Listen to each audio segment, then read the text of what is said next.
ఈ దేశంలో ఉన్నటువంటి అన్ని దేవాలయాల్ని ఒక ప్రత్యేకమైనటువంటి కార్యక్రమం పేరుతో శుద్ధి చేయాలన్నటువంటి ఆలోచనతో దాదాపు 43-44 సంవత్సరాల క్రితం నిర్మించినటువంటి ఆదిలాబాద్ CCAలో నిర్మించినటువంటి శ్రీరాముని మందిరం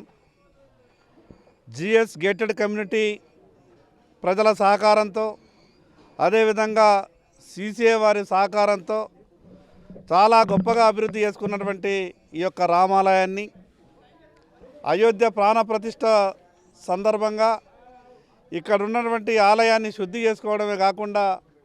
ఈ ఆలయాన్ని అభివృద్ధి పరుచుకునే విధంగా ఇక్కడి ప్రజలంతా కూడా ఆలోచించుకొని ఇక్కడ కార్యక్రమాన్ని నిర్వహించడం, దేశంలో ఎక్కడైనా ఒక మంచి పని జరిగితే దాని ప్రభావం అంతా కూడా దేశం పైన ఉంటుంది, ప్రపంచం పైన ఉంటుంది అనడానికి ఉదాహరణ ఈరోజు అయోధ్యలో జరుగుతున్నటువంటి రామ మందిర నిర్మాణం. 500 సంవత్సరాల నుండి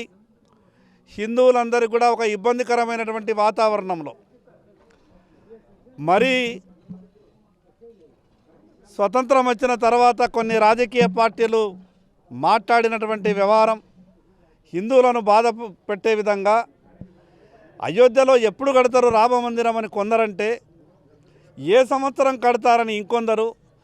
సమయం తేదీ చెప్పరు కానీ రామమందిరం గురించి పదే పదే మాట్లాడతారని కొందరు అవమానపరచడం, ఎందరు ఇబ్బంది పెట్టినా ఎన్ని అవమానాలు పెట్టే ప్రయత్నం చేసినా ఆ యొక్క భగవంతుడి కృపతో అయోధ్యలో నరేంద్ర మోడీ గారి చేతుల మీదుగా ఈ యొక్క కార్యక్రమం జరగడం నిజంగా దేశ ప్రజలు, ప్రపంచంలో ఉన్నటువంటి హిందువులంతా కూడా గర్వించదగ్గ విషయం. నిజంగా ఈ జన్మలో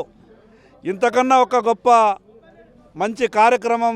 మా జీవితంలో చూడడానికి దొరకదు అనిపిస్తుంది. 22వ తారీఖు నాడు జరిగేటటువంటి ఆ ప్రాణ ప్రతిష్టలో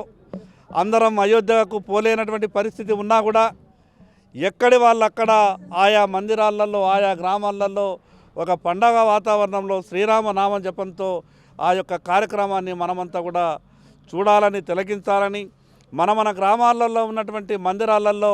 భజనలు, కీర్తనలు, అదేవిధంగా సామూహిక భోజనాలన్నీ కూడా ఆ రోజు మరొక దీపావళిగా ప్రతి ఇంటి ముందు ముగ్గులు, అదేవిధంగా సాయంత్రం దీపాల వెలుగుతో అందరూ కూడా ఆ రోజు ఒక సంతోషకరమైనటువంటి వాతావరణంలో పండుగ జరుపుకోవాలని ఈ సందర్భంగా ప్రతి ఒక్కరికి పేరు పేరున విజ్ఞప్తి చేస్తున్నాను.